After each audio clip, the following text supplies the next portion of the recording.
I've been said that Karen and Raymond have an open relationship. I've been saying that for quite some time now. She already said last week that he Raymond, you do allow me to have eye candy. Well, what the hell is eye candy? Bitch, that's code for dick. I don't care what nobody say.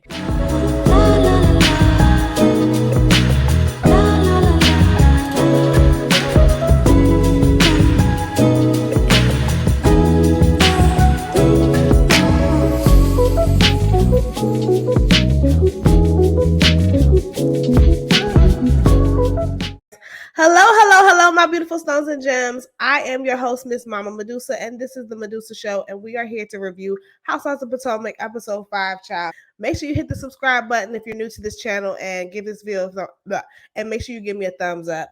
Let's just jump right on in, child. Okay, can we just talk? Can we just talk shit real? Ooh, can we just talk trash real quick? Because that's really what I want to do. I do have notes, but I just want to just kiki with y'all because this episode was kind of funny. It was way better than last week's episode because last week's episode was whack as hell. The story that leaked that her and Michael Darby are getting a divorce. As far as I'm concerned, Ashley is the one that leaked her damn story. Ashley is the one that leaked these damn stories, okay? Don't nobody give a damn about Ashley Darby and Michael Darby like that. I mean, like, maybe because the show was filming, people might have cared, but I just feel like Ashley leaked that shit. Or maybe one of the producers leaked it. I don't know. But I just don't believe that somebody in their close circle leaked it. Anyways, so that happened. So she rides up to Candace's house. Now let's talk about this scene because this scene was messy and it was also really juicy. So Candace is chilling with Ashley and they're having a makiki. When the hell did Candace and Ashley become friends? I'm not sure. I guess that maybe Candace decided to just, let her guard down and join forces with this bitch because I guess they were trying to ice her out because we wasn't really Candace. You was doing a lot last season. Let me look directly into the camera. Candace, you was doing a lot last season. You was doing a lot. You was showing your ass. You was just doing what you usually do, but you wasn't very likable last season. Let's be honest. Let people tell her they don't like you no season. Bitch, I like you. Candace is one of my favorites. Candace and Charisse. But anyways, well, one thing that she said that I thought was a lie, and I'm gonna call bullshit as a Marylander, born and raised, someone who grew up in Maryland and is like pretty familiar with the law out there. She was saying how, according to Virginia law, which is even more strict than Maryland is, you have to be separated for a year, but y'all can still live in the same house. Actually, that's a damn lie. You is lying. Y'all have to be in separate homes for a whole year in the state of Maryland and Virginia, okay, in order for the divorce to be, or the separation to be legitimate, okay, and recognized within those states. Stop playing. Y'all cannot be separated in the same goddamn house talking about as long as we just not having sex. Well, how the hell we supposed to know y'all not having sex if you're in the same house? You are a liar. You're a liar, Ashley. You have no intentions of leaving this man. I'm fucking tired of us talking about it every episode. Moving forward. I'm not gonna talk about this damn divorce no more on this channel. So then after that, Candace and Ashley start talking about Karen. Now, didn't I say that I've been said that Karen and Raymond have an open relationship. I've been saying that for quite some time now. I've been saying it in the last couple episodes and the last couple reviews, and I've also said it in past reviews and past seasons. That's what it gives, okay?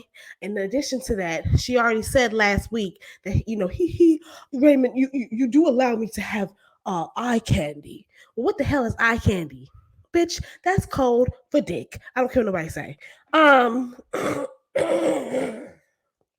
Child, please excuse me, y'all, for this little Billy Goat throat that I got right now. I'm neighing and haying and trying to get my voice back, trying to get it together. Working on this voice box, child. So yes, they talked about that. They was being messy, and basically Candace was saying that rumor has it that Karen be taking her walks outside of, I guess outside the city, and she be with someone that's not Ray, and she be with another person. I mean, we've been new. And I guess that's the same thing that Sharice was talking about with the whole blue eyes thing. So that's why Karen can't take Sharice, because Sharice has already called her out for her shit. I don't believe that she's cheating. I believe that Karen and Raymond have an arrangement. Okay. Quick question. Side note. Candace, what the fuck was this confessional look? I scrubbed the internet. I couldn't even find a picture of this hoodie. This hoodie. She got this fucking orange, ugly eyesore having ass orange hoodie on. And it's a fucking hoodie. Like, did you not know you was recording your confessional look? Was this Candace, I'm not feeling these. Some of these confessional looks are a little questionable.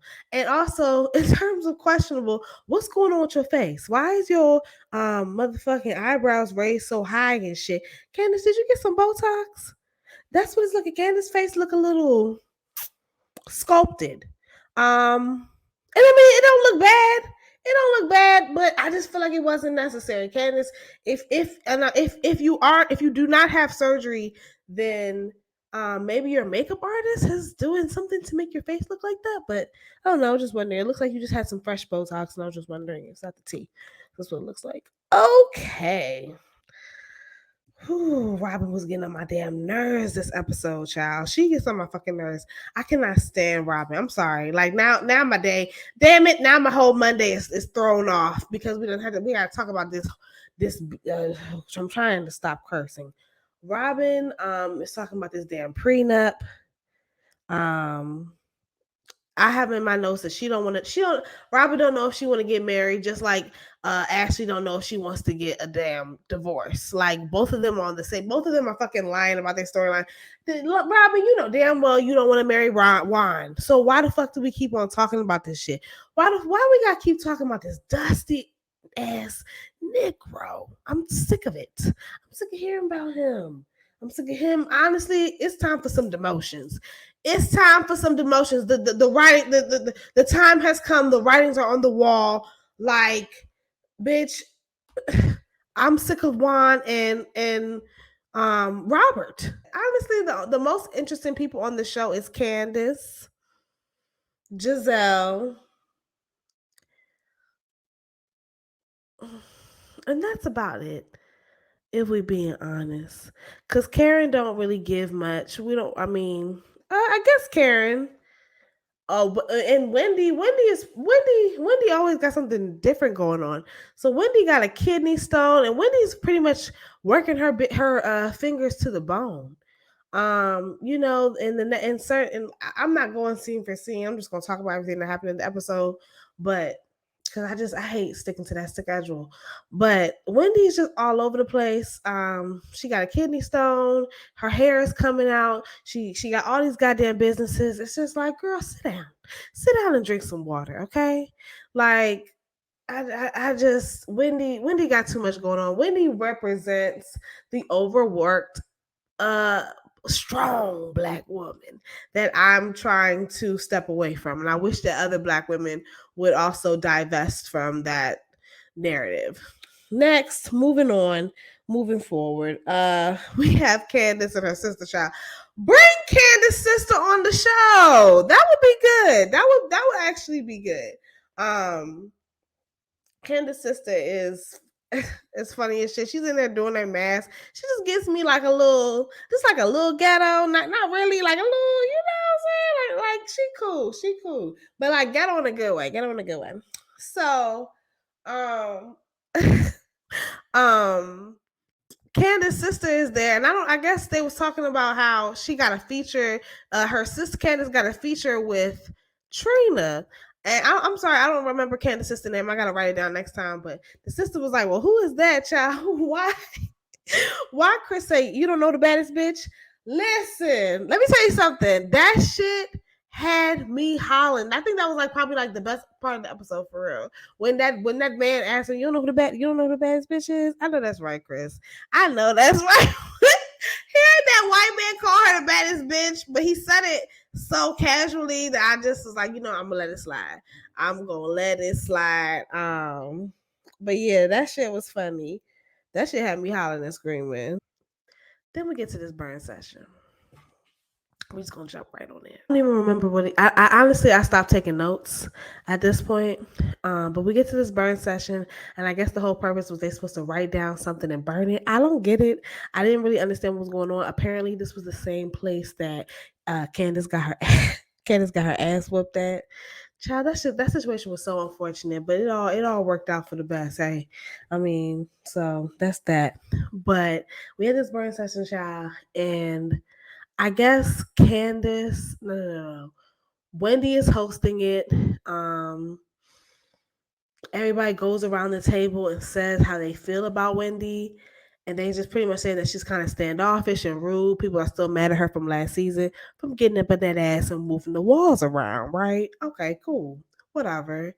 Like, Wendy, don't let that shit, don't let that shit, don't sweat that shit. Like them old ass bitches. I can't stand them hoes. I can't stand them heifers. They're just so they work my fucking nerves. And that's why I have to come up here and talk about it every fucking week. Anyways, they work my damn nerves, child. But first, Robyn being aggressive like she always is. That was nothing. I mean, I've said it before and I say it again. Robyn is an aggressor. And honestly, I mean, like the way y'all be going on diatribes about the black woman and how she's a horrible whenever there's a fight. I'm surprised y'all don't do that when it comes to Robyn, because Robyn is real aggressive. She always in somebody else's face. She jumped up in Monique's face. She done jumped up in Wendy's face. She done pretended to be fingering herself and touching on herself and all kinds of crazy stuff when she's upset. The girl is erratic, okay? Um, Child. So she gets up. She says that you described me as a thug. Bitch, you are a thug. You are a green-eyed thug. Yes, you jump up in you jump up in black women's face on a constant basis. You're disrespectful. Okay, like yeah, you are a thug. Stop playing. Like, let's get to the main event, shall we? So they up there, and out of nowhere, um, Ashley just points out that, one of her friends told her, she heard from a friend of a friend, face ass, that her husband has been flirting. Candace's husband has been flirting with her. Didn't really give me details, didn't really say exactly how he was flirting or what. So automatically Candace is defensive, as she should be. I would be too. And it's just like, okay, what are you talking about? Why didn't you tell me this privately? What's your tea? Candace, this is my thing with you, right? Listen, yeah, you talking about, well, I should have known, child. She should have known. She should have nuked. She should have nuked that, this B wasn't SHIT and whoop the whoop whoop, right? But now it's like, but what has changed? Bitch, ain't nothing changed. She always been on this type time. So that's my thing with old Candace. I'm just like, Candace, I feel like you just want to be accepted so bad that you're willing to like turn a blind eye to shit. You know what I'm saying? Like, and I don't know. It's just like you always want to just be, you always wanted to lick behind Giselle's ass. Now Gisselle is, really turning her back on you and really showing you the type of time that she's been on with other ladies, because it's not the first time that they done plotted against somebody's husband. See, now you know how it feels to be in Monique's position. I don't really care for Monique, but she definitely had a reason to be upset. You feel me? Like Gisselle, but like she took her anger out on the wrong person. But that's another conversation for another day. Because she should have went upside Giselle's ass. She should have went upside Ashley's ass a long time ago. Before instead she went up against her friend. You know what I'm saying? But we've talked about this before. But yeah, I don't know. I just, with the whole Monique situation, I'm just like, anybody that fights a friend, but you don't fight like your enemy, but you fight your friend, like that's weird as shit. You know what I'm saying? Fight your enemy. But if you're gonna fight your friend too. Fuck it. But if y'all on that, I would rather, I don't know. Friendships are very important to me, very important. So I don't know. I just feel like if you do a friend dirty, you'll do anybody dirty, you know. So I stay away from people like that. She was basically, I guess, Ashley. What is Ashley's sign? It's almost like she's like bipolar or something like that. Not even bipolar, like um, I don't know, like not she just her personality, like she's a sociopath or something. Like she's kind of like eerie, but she's like basically telling Candace like, oh, so now you know how it feels. And then Candace like, okay, so this is what this is about. Like you mad at me because I, personally brought you to the side and told you some tea. Now your husband really, and see the thing about Ashley, like Ashley, your husband really is caught on video, caught on camera. I don't give a fuck what he was convicted of or not. He's a fucking white man. He can get out of shit. The fuck? And that's exactly why you so attracted to white men. That's exactly why you want to get on top of hockey players and men that are same age as your father or older than your father. You have some sort of inferiority complex. You want to be the white man's whore. You want to be a bedwench. You have this desire to be up under a white man. It's sick. It's sick. You're sick, Ashley. You really are. And that's why, you move the way you do. I can't stand Ashley to say I really can't. Next, who else do we have? So she's going back and forth, and she's pretty much trying to take out her anger and pretty much trying to create this narrative like Chris is just this nasty, dirty dick ass man like her husband is. And then I guess she just says F you. Candace is like, oh, F you, you're a conniving bitch. And the episode is to be continued. I don't know why they be doing to be continued when we're about to see it the next episode, but whatever. Could just been on the next episode. But child, that was that. That was the episode. Y'all let me know what y'all think. Comment below. I'm so happy to be back and doing consistent content. Listen, this is something that is pleasing to me. I want to do more content, so comment below and tell me something else that you want to hear. And I'll be back for some more. Deuces. Make sure y'all like before you go. Like, comment, and let me know how you feel about my channel. And I'll be back with a better ending and more content for you. All right, y'all. Deuces.